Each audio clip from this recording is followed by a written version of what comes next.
Rome, June 10, 1934. The temperature is punishing. More than 50,000 people are packed into the Stadio Nazionale of the Fascist Party. Italy is 9 minutes from losing the World Cup final in its own capital. Czechoslovakia leads 1-0. In the stands is Benito Mussolini, the dictator whose government has turned this tournament into a showcase for the state it wants the world to see. Disciplined, modern, powerful, victorious. Then Raimundo Orsi bends an equalizer into the net. Extra time begins. Angelo Schiavio scores.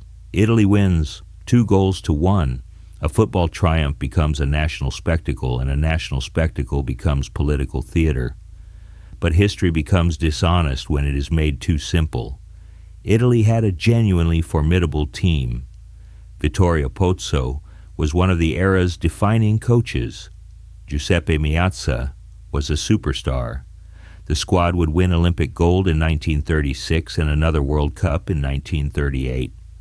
At the same time, the tournament was staged by a dictatorship that understood exactly what sport could do for its image. Both facts belong in the same frame. This is not a story where football disappears beneath politics. It is a story about what happens when beautiful football and authoritarian power occupy the same stadium. This is Episode 2, Italy 1934. Football under Fascism. 4 years earlier, the first World Cup had been an experiment concentrated in one city. Uruguay 1930 had 13 teams, no qualifying competition, and only 4 European participants. Italy 1934 immediately looked larger. 32 national associations entered. A qualifying tournament was required for the first time. 16 teams reached the finals, and the matches spread across 8 Italian cities. The World Cup was beginning to resemble an international institution rather than an inspired gamble. Growth also brought an early warning. The defending champion was missing. Uruguay refused to travel, widely understood as a response to the small European turnout in 1930. For the first and only time, the reigning champion did not defend its title. The tournament also became heavily European. Egypt qualified as the first African team to appear at a World Cup finals, while Argentina, Brazil, and the United States completed the group from outside Europe. Every one of those non-European teams would be eliminated in its first match.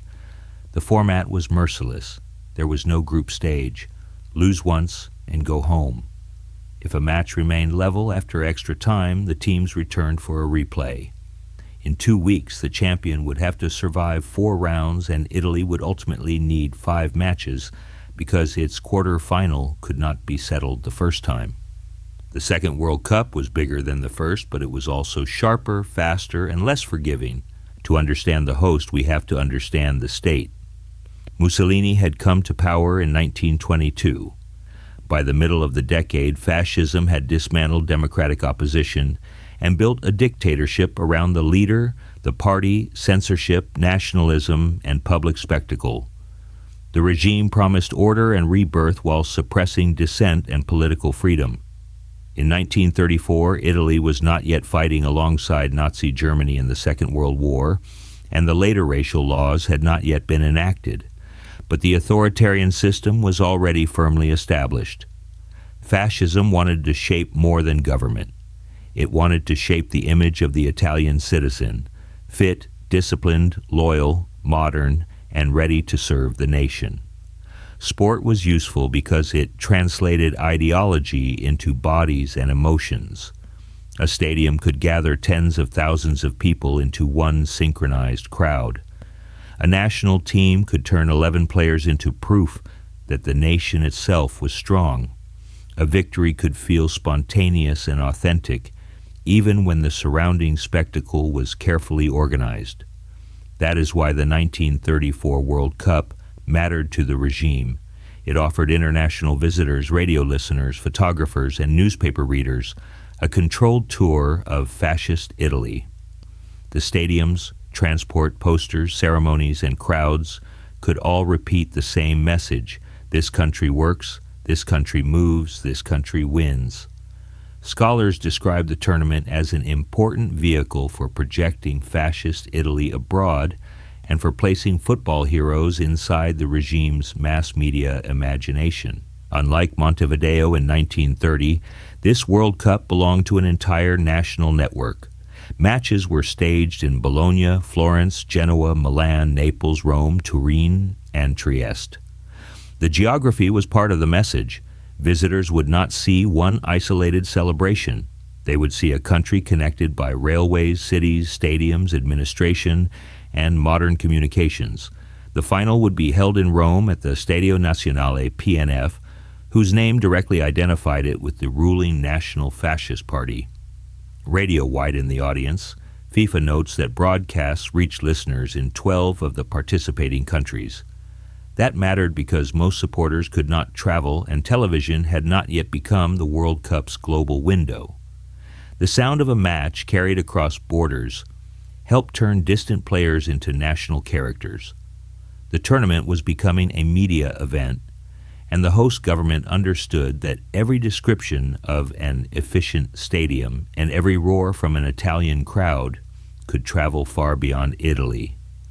The official visual language did the same work. Posters and printed material emphasized strength, scale, and a footballer whose body appeared almost monumental. This was sport presented not as casual recreation but as national purpose. The aesthetic did not prove that Italy would win. It established what victory would mean if Italy did. Not simply the success of a team, but the apparent success of a system. For all the power surrounding the tournament, Italy was not handed a place in it. In 1934, even the host had to qualify. Italy remains the only World Cup host required to play a qualifying match. On March 25th, the Azzurri beat Greece 4-0 in Milan. Greece then withdrew before the scheduled return leg and Italy advanced. It is a strange historical detail. The government was preparing a vast national showcase, but the national team still had to earn admission to the stage.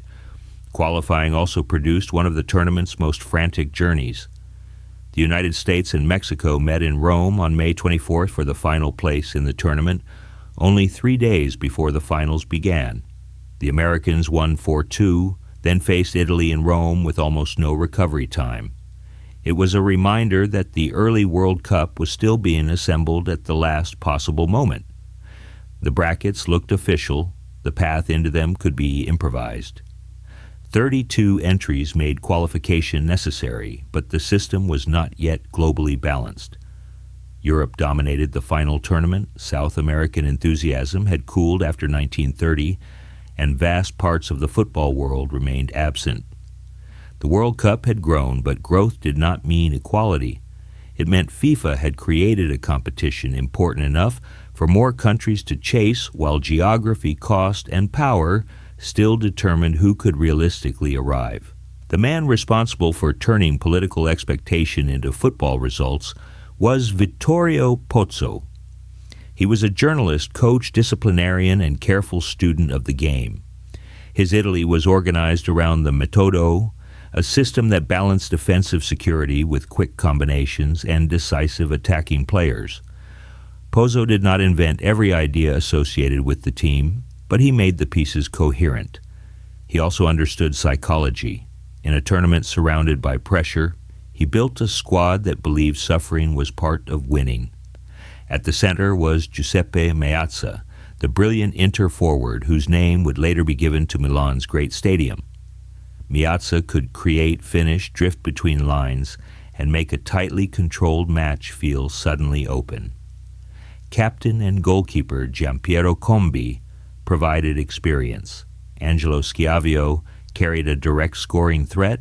Raimundo Orsi brought invention from the left. This was not a team surviving only on ceremony or intimidation.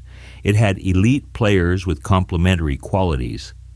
The squad also complicated the regime's language of pure national identity. 7 members of the champion squad had been born outside Italy. Several were Oriundi, South American-born players of Italian ancestry, including Luis Monti, Orsi, Enrique Guaita, and Attilio De Maria from Argentina. Monti had played for Argentina in the 1930 final. 4 years later, he would win the tournament for Italy. Migration, ancestry, citizenship, and football opportunity were already crossing borders, even inside a tournament wrapped in nationalism. On May 27th, all 8 first-round matches began on the same day. There was no ceremonial opening match designed to command the world's attention alone. The tournament exploded into life across the country. Czechoslovakia beat Romania 2-1. Austria needed extra time to defeat France 3-2. Germany beat Belgium 5-2.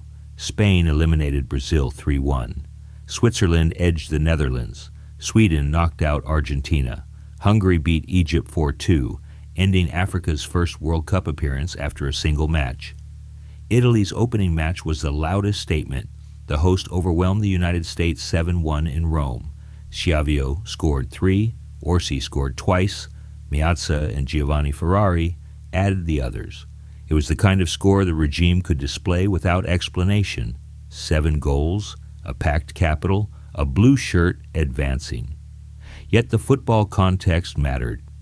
The Americans had qualified only 3 days earlier and were facing one of the best prepared teams in Europe. Italy was excellent. The schedule was brutal. Both things were true. After one afternoon, all 4 teams from outside Europe were gone. The quarterfinals became the only all-European last 8 in World Cup history. For a competition claiming the world, 1934 revealed how strongly Europe controlled its second edition. The name was global. The surviving field was not. The quarterfinal against Spain is where the tournament's sporting drama and its controversy become impossible to separate. Spain had Ricardo Zamora, one of the world's most famous goalkeepers. Italy had the home crowd, the political expectation, and a team built to impose itself physically. The match in Florence became an exhausting collision. Luis Regueiro put Spain ahead. Ferrari equalized. After 90 minutes and then extra time, the score remained 1-1. Under the rules, there would be no penalty shootout. The teams had to return the next day and do it again. The first match left bodies behind. Zamora was injured and could not play in the replay. Italy's Mario Pizziolo suffered a broken leg and never represented the national team again. Contemporary and later accounts describe an exceptionally violent contest and disputed refereeing. It is easy from a modern sofa to treat that as colorful old football. It was not colorful for the players. There were no substitutions. Injury did not produce a replacement.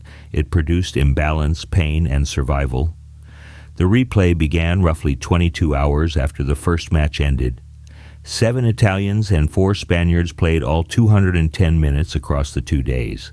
Meazza scored the only goal and Italy advanced 1-0. Spain protested moments and decisions. Italy celebrated endurance.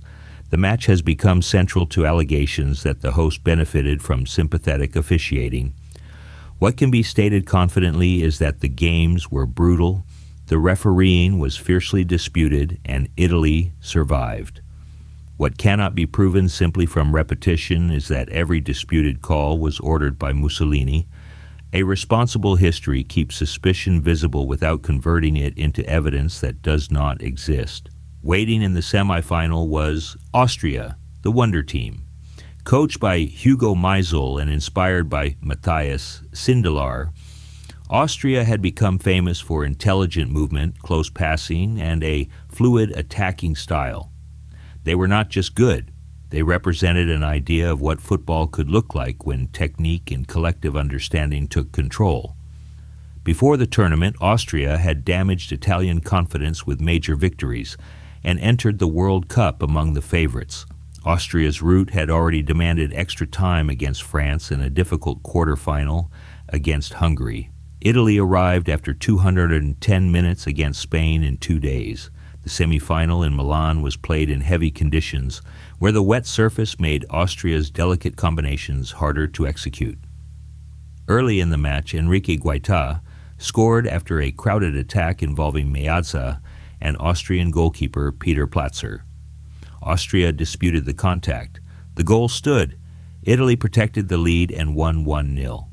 The referee was Sweden's Ivan Eklund, who would also be appointed to the final. His decisions became part of the tournament's long afterlife of suspicion. Stories about Mussolini's contact with referees and direct control of outcomes have circulated for decades, but the documentary record does not allow every dramatic claim to be treated as established fact. The clearer judgment is broader. The host regime created an atmosphere in which victory carried political value. Disputed calls favored a team under extraordinary home pressure, and later generations had good reason to ask hard questions. While Italy carried the noise of the host nation, Czechoslovakia reached the final with a quieter authority. The team beat Romania 2-1, then defeated Switzerland 3-2. In the semifinal, it overcame Germany 3-1, behind a hat trick from Oldrich Nejedly. Nejedly would finish as the tournament's leading scorer with 5 goals. Behind him stood captain and goalkeeper František Planica, a respected leader whose agility and courage gave the team confidence under pressure. Czechoslovakia was itself a young state, created after the First World War from the collapse of the Austro-Hungarian Empire. Its presence in the final carried a different political meaning from Italy's. It did not arrive as the instrument of a single mass spectacle built around a dictator. It arrived as a technically strong Central European football nation, capable of beating Germany and challenging the host in Rome. In a tournament saturated with Italian imagery, the finalist from Prague was more than an opponent. It was the last obstacle to the story the host wanted to tell. The final took place in Rome on June 10th. The heat approached 40 degrees Celsius. Mussolini watched from the stands. Italy wore blue. Czechoslovakia wore white. The Swedish referee Ivan Eklund controlled the match. For the host players, the pressure was more than tactical. They were expected to complete a national performance that had begun long before kickoff. But expectation does not score goals, and for most of the match, Czechoslovakia refused to cooperate with the script. Planica resisted Italy's attacks. The Czech defense held its shape. Then, in the 71st minute, Antonin Puč scored from a difficult angle to give Czechoslovakia the lead. For the first time that afternoon, the political theater faced the possibility of a completely unscripted ending. Italy was 9 minutes away from defeat before Orsi received the ball on the right side of the attack and curled the equalizer beyond Planica. The final moved into extra time. Italy's players were exhausted. Meazza had been hurt, but remained on the field because substitutions did not exist. Yet his movement helped create the decisive moment. 5 minutes into extra time, Schiavio combined through the center and forced the ball past Planica. Italy led 2-1. There would be no second escape for Czechoslovakia. When the final whistle came, Italy became the first European nation to win the World Cup and the first host since Uruguay to lift the trophy at home. The football achievement was real.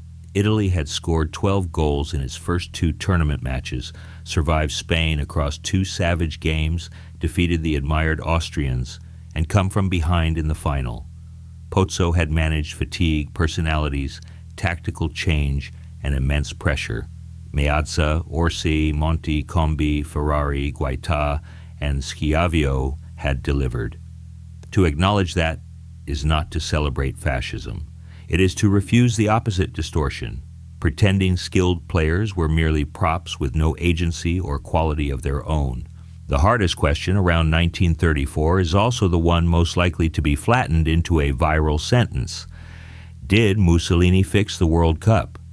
Here is the careful answer. It is documented that the fascist government used the tournament for propaganda.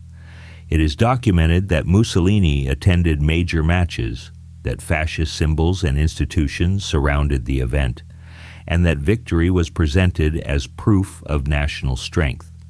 It is also documented that Italy benefited from controversial decisions in violent matches whose refereeing was heavily criticized. It is not documented with the same certainty that Mussolini personally ordered specific referees to produce specific results. Stories of direct instructions, secret pressure, and messages equivalent to win or die are repeated widely, often without a reliable contemporary paper trail. That does not make the tournament politically clean. It means the historian has to distinguish an authoritarian atmosphere and plausible influence from a proven match-by-match conspiracy. Suspicion is part of the history. Certainty must be earned. There is another reason not to reduce Italy's title to a single accusation.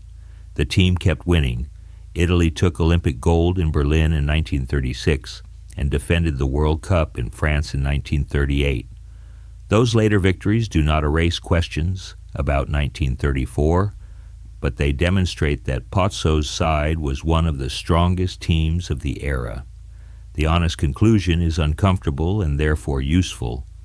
A great football team won a tournament exploited by a dictatorship amid refereeing controversies that history cannot fully resolve.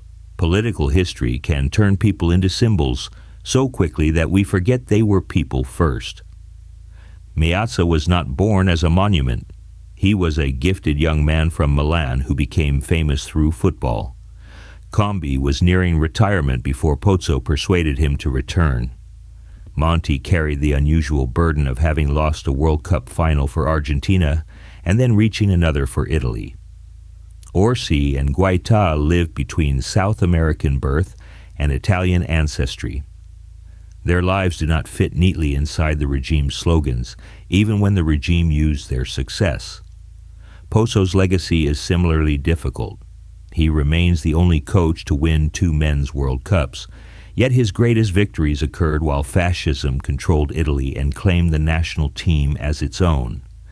After the war, football memory often separated the champions from the dictatorship, preserving them as sporting heroes while the political setting faded. Scholars have shown how durable that separation became in Italian public memory. The result is a lesson for every documentary about sport.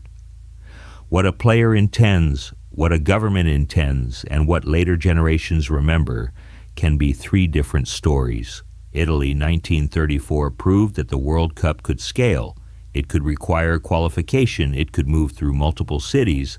It could build a national radio audience. It could create heroes in 2 weeks and turn a final into a shared political and emotional event. FIFA's experiment had become valuable enough for governments to want it, media systems to amplify it, and national identities to gather around it. It also established a pattern that would follow the tournament for the next century. A host country never presents only stadiums and matches. It presents a version of itself. Sometimes that version is open and celebratory. Sometimes it is selective. Sometimes it is propaganda. The World Cup can unite people across borders while being used by institutions that want to control what those people see. Its beauty and its danger often come from the same source. Billions of people care. That does not make football guilty of every government that embraces it. It makes football powerful. In 1934, supporters heard the matches on radios, followed their heroes in newspapers, and watched a host nation turn victory into evidence for a political story. Modern audiences recognize the machinery because the machinery never disappeared. It became larger, richer, faster, and better lit. Italy left Rome as world champion. Czechoslovakia left with the pain of coming within 9 minutes of history.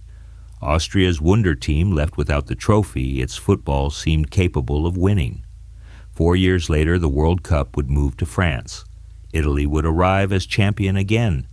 But Europe would be closer to war. Austria would no longer enter as an independent nation, and football would struggle to pretend that the storm outside the stadium was someone else's story. Every World Cup tells the story of its time. Italy 1934 told us that football can unite a crowd, elevate extraordinary players, and create memories that survive generations. It also told us that power will always try to stand beside that joy and claim it. The game was beautiful, the stage was political, the victory was real, and the argument never ended. Next, Episode 3, France 1938, the World Cup before the war.